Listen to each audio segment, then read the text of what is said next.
Hello, and welcome to yet another incredible session that we've got in store for you. I'm Buddha. Hopefully, you know me by now.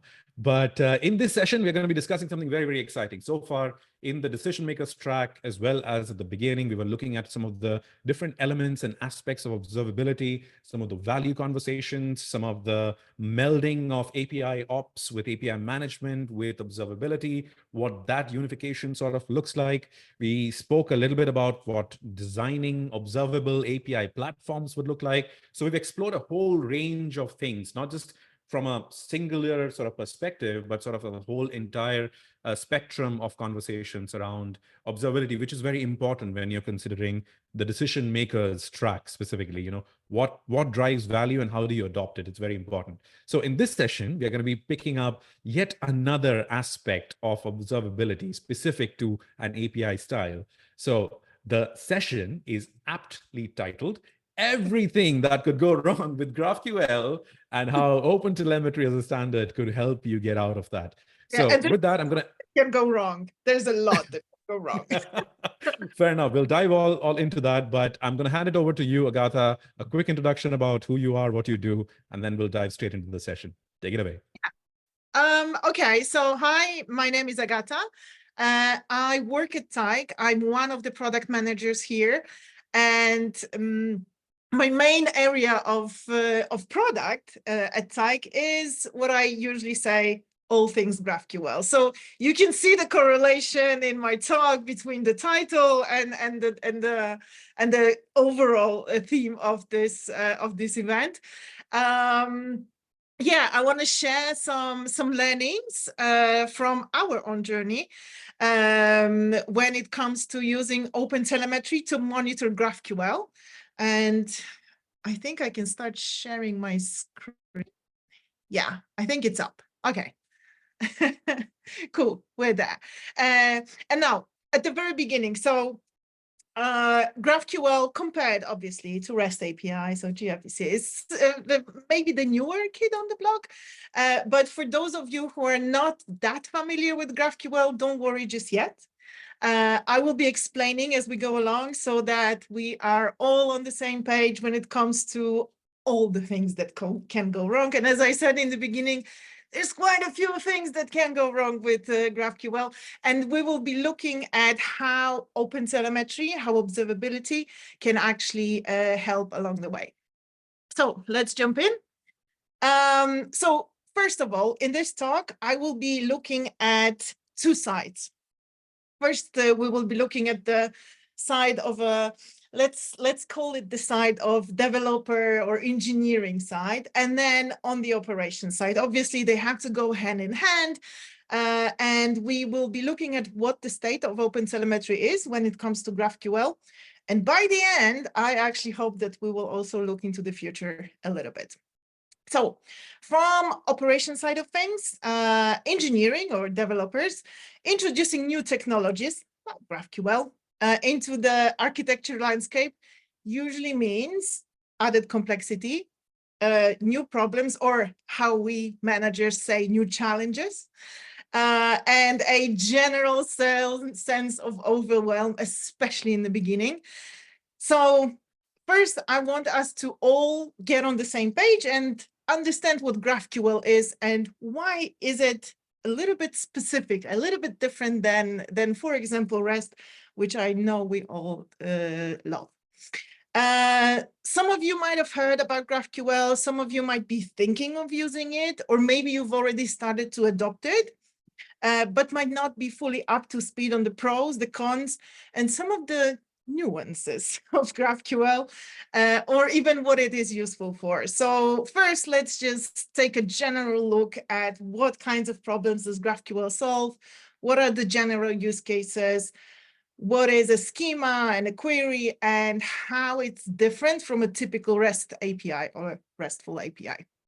So first, let's try and put this into some familiar context. It's easier to reference and understand. SQL, I think a lot of us know it. Most of us know it. It's a query language used to manage and manipulate data in a database. Easy enough. It allows you to access many records with a single declarative query. And it introduces this concept of accessing records by some key, right? So you reference an ID, primary keys, all of that stuff, I'm sure we love. Operations can be performed on data within a database, and those could be select, those could be inserting records, updating or deleting, obviously. And with a single query, we can access data across multiple tables using joins.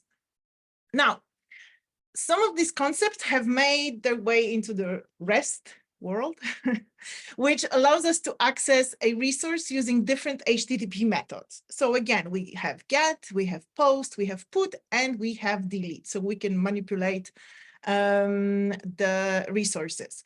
But to access a specific resource or a nested resource, you would need to do so via different endpoint URL. So you can't really perform joins using REST. So that's the first difference when we start from the good old SQL.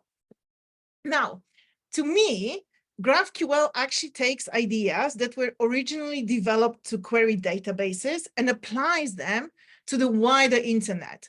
So we can expose them as an API. So it's a little bit of a mishmash in between SQL and REST, if we can simplify it. A single GraphQL query can return connected data. So like SQL, you can use GraphQL queries to change or remove data too. Those will be queries or mutations. Mutations will actually allow you to manipulate the data. Now, unlike SQL, rather than just querying data stored in databases, GraphQL is a bit more flexible and a lot more general purpose. So the data can, and it actually does reside almost anywhere. It doesn't have to be a database. It can be multiple databases. It can be different file systems. It can be REST services, gRPC, SOAP, or even event-based systems like Kafka. So just like SQL is a declarative query language for databases, GraphQL, we could say, is a declarative language for the internet. And I know it sounds cool. I mean, it does sound cool to me, but I've been doing this for a few years. I wouldn't be doing it if I didn't think so. But why would you need GraphQL and what problems does it solve? I mean, there will be a lot of people out there saying, well, REST is good enough, right? Well, if you look at the slide, the three requests, the SQL, the REST, and the GraphQL, they are roughly equivalent. So we need to, and in this example, and it is a very common example, we need to get the posts for a blog that have been published. We also need to find the authors of those posts in order to populate this information in a blog site, a front-end app of some sort. Now, we just need two properties from authors. We just need an ID and a name. We don't need anything else, really. We just need to sign the post, right? So this is where we start bumping into some issues with REST. The first issue is overfetching. And overfetching is simply a situation where a request returns far too much data than what you are going to use.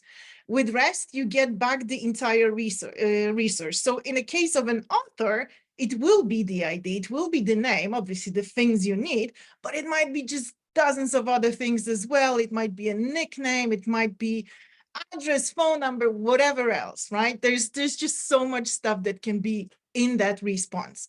So we end up overfetching from the API, and this can be inefficient, obviously. In an example like this, maybe not, it's just 3 queries, right? We are requesting just 3 authors.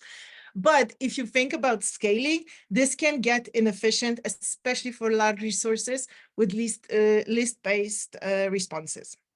Now, my REST API call queried all the posts with the published status, but still we get back too much information. All I need is the post title and the author ID. So with overfetching, as one would expect, comes underfetching. And underfetching is completely opposite, obviously. And this is when an API call doesn't have enough information that it needs to make another call to enrich its data. So I might need multiple entities at one time. If each request is underfetching the data that I want, I would need to perform several round trips to the server to build my required data model. So in this example, I got back the author IDs, and now I need to request each author endpoint in turn in order to obtain the author name, right? So that's already multiple requests. And that's a lot of calls. That's some wasted bandwidth, probably some wasted resources, added latency, and probably pain for the end users, especially the front-end developers. So every additional API call adds latency to each interaction, and it's increasing response time and adds a lot of complexity for our consumers to integrate with us, in case this is, our API product. So now that you know a little bit about what kinds of problems GraphQL solves, let's take a look at what GraphQL looks like. So we can see an example schema. We can see a query operation, so that's the middle part, and an example response. And you can see that when you query the API, your GraphQL request syntax very conveniently mirrors the shape of the JSON you would expect in the response. So you're asking for posts, and you want the title, the author, and the author's name. And if you look at the response, that's exactly what you're getting. So for API consumers, they can request exactly the data they need with absolute flexibility so that they know exactly what data is going to be returned. Nothing more and nothing less. Remember, over underfetching. And for API producers, they can define their schema and write some very clever code or do it declaratively with type to dynamically resolve those requests. Because we have a shared schema for both producers and consumers, there's a contract between them, right? We get the benefit of being able to scaffold and generate both service types and type-safe clients too, just like gRPC. And that's the basics. So let's look at a hypothetical. Yeah, let's move on into the open telemetry and observability world. And we'll use another example because the blogs and posts, it's a very used one. So let's start thinking about the travel business. Okay, let's call it, I don't know, type travel.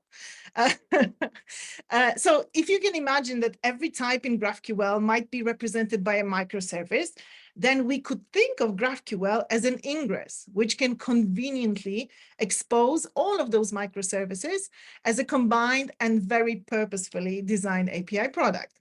So in this example, we have 3 different microservices. We have country service, which returns some information about the country. Obviously, we're traveling, we want to know where. There's an image service. So we will maybe have some internal application that will be requesting pictures of beautiful beaches in Maldives or whatever, and the weather service, so we can make a decision if this time is actually good for going. And a GraphQL schema. And right now in our GraphQL application, we will have the schema that very neatly provides an API product for all of those microservices. We have photos, we have countries, we have weather, and we have queries, which allow you to ask information about all of this. So in the simplest of use cases, you just have one client, which happens to be, let's say, an internal React app for our website. And given that the React app is an internal consumer of type travel, our dev team might reach out via Slack if something isn't working quite right. And if we just have one consumer, by the way, GraphQL is probably going overboard. But because this is an API product, right? We want to expose it, we want to sell it, obviously. There might be a whole bunch of different applications by different consumers, built by different developers, from internal through to partners or just general public. building against our GraphQL API, and even publishing to our API marketplace. If something goes wrong, we need to know about it because our users might not be as forgiving as our teams. And certainly they won't reach out on Slack. So they'll just switch to someone else, and this is not something that we want. So how do we monitor GraphQL in production? We will apply the RED method to GraphQL. So the RED method is a monitoring strategy used to gain insight into the health and performance of distributed systems. It stands for R stands for rate, so the number of requests per second your service is servicing. E stands for errors, the number of failed requests per second, and D stands for duration, so basically how long each request takes. Now, based on all of those metrics, it's easy to understand how good the service is performing, and you can set up your SLOs as well. So the first step is to instrument the GraphQL service with OpenTelemetry. There are different implementations of GraphQL available on the market, including Tyke's implementation. But for the simplicity's sake, let's say that we are using Node.js and with Express Framework. And we can go to OpenTelemetry official website and see if there's any instrumentation available for us. And under ecosystem, we will see that there actually is instrumentation library available for Node.js. So let's just use that. And I haven't written this code myself, but it looks very nicely. So we will use trace.js file to instrument our service with OpenTelemetry. You can see that we do have a OpenTelemetry collector in there, and we've added a few things already. Now, this is the result of what this implementation would look like. We have an end-to-end distributed trace in Jaeger. We can see first Tyke API gateway. It's starting the transaction, reporting some spans. Then the GraphQL service is taking over and it's reporting its spans. And finally, the GraphQL service is calling an internal REST API, which is also instrumented with OpenTelemetry and reporting some spans. Now, tracing is in place, but what about metrics? How do I get those red metrics for my GraphQL server? Now, Jaeger has an out-of-the-box integration with red metrics. It uses a component on the OpenTelemetry collector called span metrics connector to generate metrics based on the spans. The span metrics connector creates two metrics based on a span: the calls total, which is the number of spans, including error spans, and errors are identified as any time series with a label status code, and latency, which is reported as histogram. Those metrics are stored in Prometheus, and Jaeger will connect to Prometheus to display those metrics. Okay, that's a lot of stuff. Let's see what, what those metrics now are looking at. Let's move into the monitor tab in Jaeger. And so I have my request rate, I have my error rate, I have my duration for GraphQL service. I'm ready to monitor in production. Let's just go. So is there anything that could go wrong with GraphQL query that I haven't yet thought of? And to answer the question, we need to look into two different error scenarios involving GraphQL queries: upstream and resolver errors. Now, GraphQL gets sneaky at this point. So if you send a request to get information, so we are now trying to get information about Italy, and we are trying to get information about its weather data, but it's not working for some reason. With my current instrumentation, am I able to detect this? So let's go back to our dashboard. And yeah, I can see there's a 25% error rate. So let's go further, start checking traces. And I can find traces with errors by filtering them in Jaeger using the error tag. Looking at the traces with error, I would quickly catch that the GraphQL service is returning a 500 HTTP error code, because the weather service, for some reason, returns a 400 status code. So in that example, I get all the information I need from OpenTelemetry. And I can even check which query is causing the issue. So my engineering team can go fix the bug and I can try again. Okay, oops, there's another error. Now it's the temperature and it's not being shown in the customer app. Now looking at Jaeger, it all seems fine, right? Like there's no errors. Why? And this is traces. Traces also look all fine. So why is this not working? And this is where GraphQL really becomes sneaky, because my error is in the response body. It is not actually in the HTTP layer. So the HTTP layer will actually report 200 OK, but the error is still there, right? So GraphQL errors are fundamentally different from REST errors. We no longer can rely only on HTTP status code and status text. According to the specification, the response of a GraphQL endpoint should contain either a data field or errors field, and in some cases it will be actually both. So in this particular case, we can see that the error object returned in an array and contains the following field. There's a message representing the error message, and there's a location, contains the line and the column of the location of the query that is causing us problems. Can we actually start catching this? So I'm missing some information in my spans. If we look at the OpenTelemetry semantic conventions to see if there's an attribute I can use for that, it turns out there isn't. So right now, you should be aware that semantic conventions for GraphQL, the official ones, the official attributes are actually kind of poor. It's just 3 of them. And there's nothing really about errors themselves.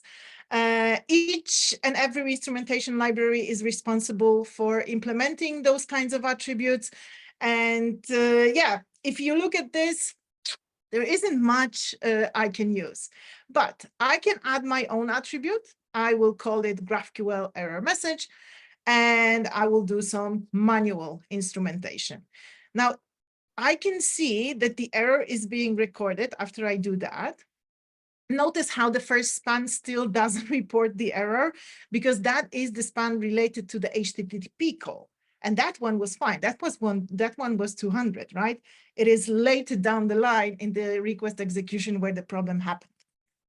I still don't get them reported in Jaeger because the first span for that service, the server span, doesn't report the error, as the GraphQL service returned a 200 status code. I can use Prometheus and a custom query to retrieve the error rate from our GraphQL queries. And based on the, and this is actually based on the manual instrumentation that I added a couple of slides ago. So the first lesson learned, GraphQL error detection doesn't work like standard REST, and we need a little bit more logic around it. We solved it in this case by adding GraphQL error attribute manually in our instrumentation, but that could also be done directly by the instrumentation library. It isn't, but it could be. And we'll go back to that in a sec. We have spoken about errors, but what about performance? Can we use OpenTelemetry data in Jaeger to detect performance issues? And is there enough granularity? It looks like all the different queries that are being sent to my GraphQL server are being aggregated by the /GraphQL endpoint. And there's an issue. It's not, again, it's not that easy with GraphQL. We won't know what queries clients are sending us. One client can send multiple different queries, and we could have multiple different clients consuming this API, each in their own weird and wonderful way. So each client might have a different performance profile on a per query basis, depending on how complex the query is. And while one client could experience amazing performance, the other could actually be facing some performance problems. Now, this is this again added complexity. So let's take a look. So if we go back to that screen where we didn't see the error, P95 latency doesn't really mean anything in this case, because it's an average over every single GraphQL query that is sent to the server. Actually, not only queries, but it's also for mutations. So it's an average of all the operations. So imagine you're changing hundreds of records at the same time. Obviously, P95 latency average is going to change drastically. We need more granularity, otherwise this information tells us nothing. There's a couple of more things you need to know about performance when it comes to GraphQL. There's the N+1 problem, cyclic queries, there's complex, deeply nested queries. All of this can impact performance. And the N+1 issue, I think, is one of the most common, commonly referenced problems. Basically, you can see in this example, it looks like a pretty harmless query, which requests all the continents in the world. And for each continent, I want to grab the countries, then for each country, get the weather data. This is where you see the N+1 problem. And you can actually use OpenTelemetry very nicely to detect N+1 queries. In this example, in Agata, when you're looking at the trace diagram, you can see 27 HTTP GET calls to the weather service for that one harmless GraphQL query. I would expect this kind of query to work pretty well on the local dev environment, but in production, this kind of query will not scale very nicely. So you can even actually get the number in Prometheus, and you could even use it to set some alerts in test or in production environments in order to know about those expensive queries much faster. Now, the cyclic queries, very quickly. I mean, this looks weird. Don't know why you would want to do that, but this could be done in error. But this could also be a potential vulnerability for GraphQL APIs, and we need to be protected as they can lead to denial of service attacks. Then, again, one more thing that can go wrong with GraphQL, very expensive queries. So some queries are easier for a server to resolve than others. The depth of the query is the number of nesting levels. Now, in this example, we have query depth of 3, but the complexity is very different for both of them. Depending on how many fields you're requesting, the complexity will start rising at some point. And we can assume that queries with higher level depth and higher complexity are going to be more expensive for a server to resolve. And they will add latency. So let's try to see what we can do to better track performance of GraphQL service. Again, we need to check what information we have on our stance. Here we see the full query and the field names. Actually, this doesn't match the semantic convention. The semantic convention defines different attributes, as you remember, but still we can leverage the attributes we have to report a new set of metrics. Here we update our OpenTelemetry collector configuration to add the attributes as we get as metrics dimensions for the number of calls and for the latency. There we go. We can group them by, sorry. Just a heads up, we're almost at time. So Okay. Go ahead. No, Yeah. go ahead. Finish up. It's okay. We can go a little over, but that's Yeah. okay. Okay. Yeah. Okay. Let's go quickly through. I think the slides will be available anyway, so everyone can check. Yeah, but so basically this could work. But if we have an API product, we are simply going to have too many similar queries, and it's going to be difficult to get any useful information. There might be a better way to group them. So if we look at the semantic convention again, we have operation name, operation type, and the query itself. So if we start grouping, let's say by queries, it is a little bit better, but at the same time, we still lost a lot of detail. And for example, if you look at the middle query, at the continents, that's a very high number in there. And we do not really have an insight why it's as high as it is. So we can try adding clients, but again, this is not enough. And to be honest, there's an initiative currently that we are trying to explore with the OpenTelemetry community. My colleague Sonia, which probably you've seen today, has started a conversation on this within the OpenTelemetry community. Some people have chipped in, but as I'm sure you feel after this presentation, we need more voices, we need more use cases, we need more discussion. So at Tyke, what we see so far as essential are all the attributes connected to the errors. Yeah, there's a QR code. You can go directly into the discussion if you want, chip in, comment, and see. So yeah, so what we've learned, OpenTelemetry, very helpful for monitoring and troubleshooting GraphQL queries, but semantic conventions not always respected by instrumentation libraries. They are missing some things that seem to be very, very important, as I said, around the errors. And the red metrics approach of monitoring needs to be extended to report GraphQL specifics. So the type, the operation name, query depth, query complexity, and things like that. And that's it. Thank you. Wonderful. Thank you so much, Agata. Again, this just adds another layer to the discussion that we're having, I Yeah. think, around observability. There's so many things that GraphQL is really good at doing, but equally there are things that GraphQL is still not quite there yet. And it's just a matter of awareness, I think, in terms of what are the tools that can sort of add on to sort of turbocharge the capabilities of another tool. And this seems like a match made in heaven with GraphQL and OpenTelemetry to be able to do that. Yeah.